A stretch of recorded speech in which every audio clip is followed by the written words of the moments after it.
Dr. Robert D. Silvestro received his PhD in biochemistry from Texas A&M in 1982. He currently teaches classes in nutrition and has also taught courses in biochemistry.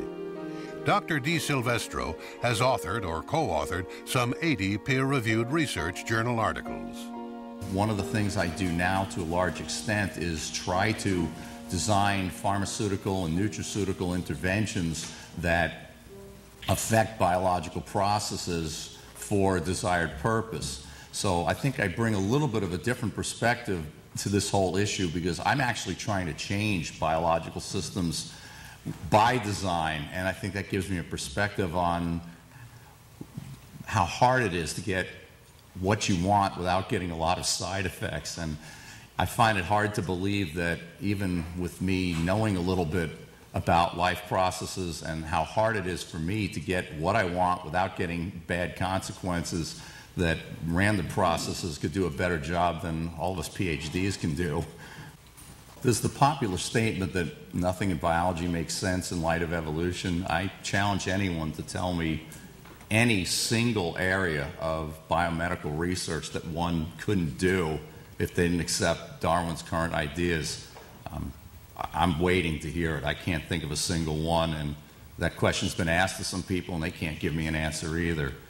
So in my work, what I work on could be interpreted in light of some evolutionary theories, but it's not required that I hold a particular theory in order to do my work. I could believe in Darwin, I could believe in punctuated equilibrium, I could believe in spacemen, I could believe in intelligent design, and I'd pretty much do the work more or less the same way.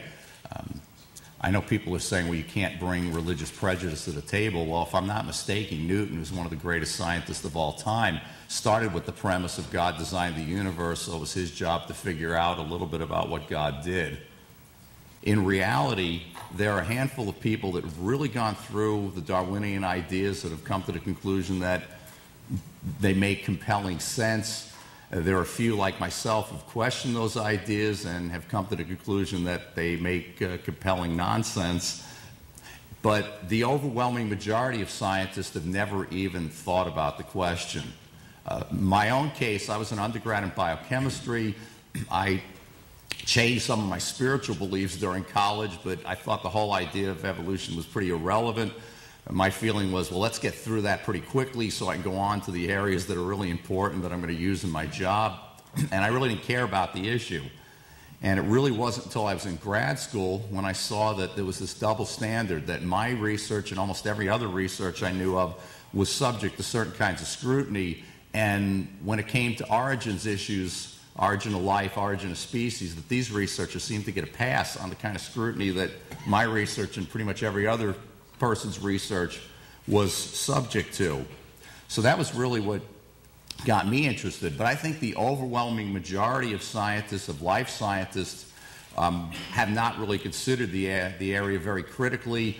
Most of us are too busy trying to design drugs, study agriculture, examine ecosystems, do whatever we do for our job, and we more or less take the word of what we were taught, that Darwin's ideas are very solid because that's what we were told, and we're busy doing other things now.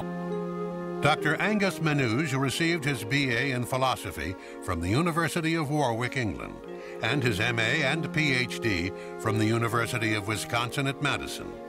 Although born in England, he became an American citizen in February 2005. He is currently a professor of philosophy at Concordia University, Wisconsin, and associate director of the Krenach Institute. On Roman numeral page 10 of the Kansas Science Standards, there is discussion of the nature of science, and the first sentence, this also is cross-referenced on page 4 of the Minority Report. Science is a human activity of systematically seeking natural explanations. Okay, so it's saying that you can only look for naturalistic explanations, which is what methodological naturalism says you should do. First of all, there is a problem because methodological naturalism is being used in the context of a controversy.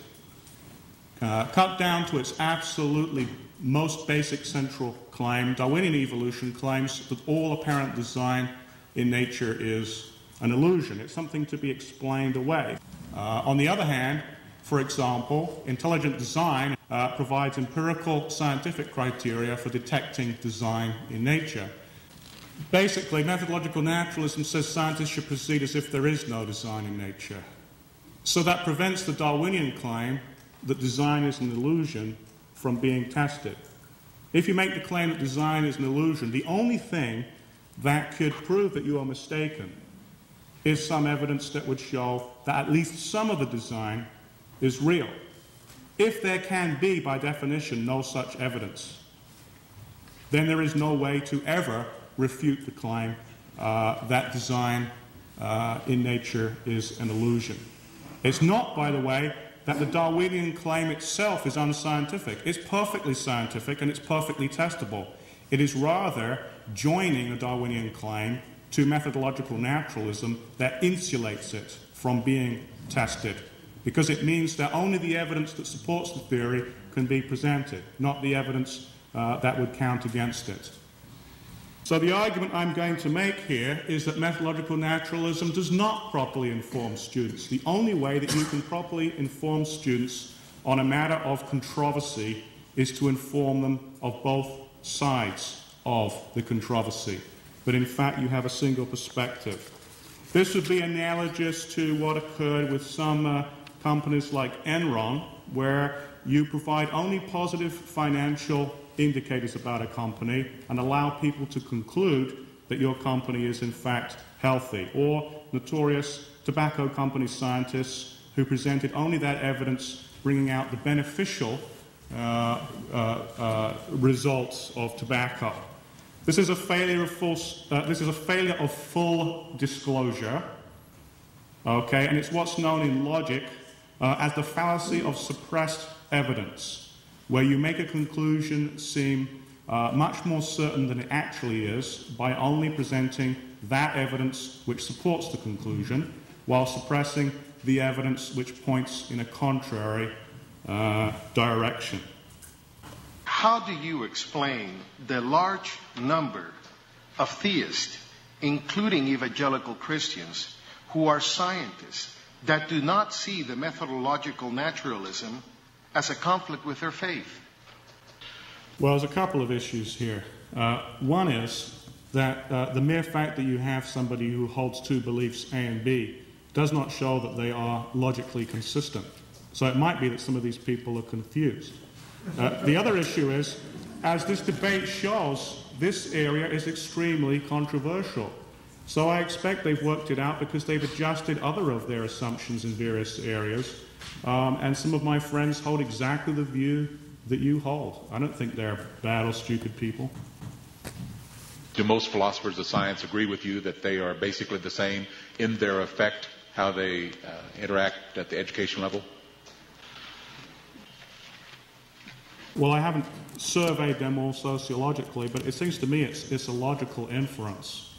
If you only present the evidence in favor of something, you are advocating it, even if you then say, oh, but you're free to believe otherwise. In other words, you're free to believe otherwise with no evidence. So is neo-Darwinian evolution, as most evolutionists understand it, does it have religious connotations? Yeah, it has religious implications, because if it's taken to be the full account of everything that we observe, it implies that nothing is designed or has a purpose, that human beings in particular are just occurrences, we're products of this random process, and that we have no preordained value, meaning, or significance.